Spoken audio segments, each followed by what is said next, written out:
Peace, peace, peace. Back in the building with another video. Comment, like, subscribe at Buck Preacher 2283. I hope everyone is having a blessed day. So there's a story out of Ohio of an 83-year-old man who was just sentenced to 21 years to life. And it involved, his name is William J. Brock. And it involved him unaliving an innocent Uber driver while some folks was attempting to scam him. Now, the lady who was unalive, her name was Lolita Hall, I believe. Rest in peace. Prayers to her family. Nobody should lose their life like this, because he received a call about his nephew being locked up and needing bail money. You know what I mean? Somebody was trying to get money out of this guy, and it was a scam.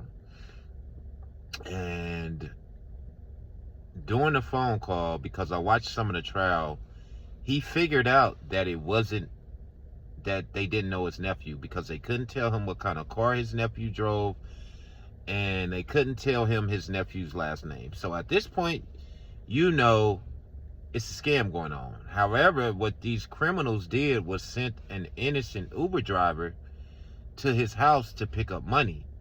And as he told the story, he said, before I knew it, it was somebody in my driveway to pick up money. Now, they sent this Uber driver kind of like a deer in headlights, like she was going to do some legitimate. So when he comes outside, instead of him basically knowing that a scam is taking place and calling the police or staying inside calling the police, he decides to go out with his gun. He unalives this lady, and just a very sad story. And there are no winners here.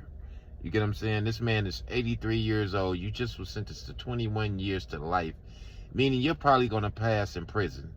And the message in all of this is, you really can't solve nothing with a gun. You know what I mean? Think before you act. You know what I mean? You just can't come out guns blazing.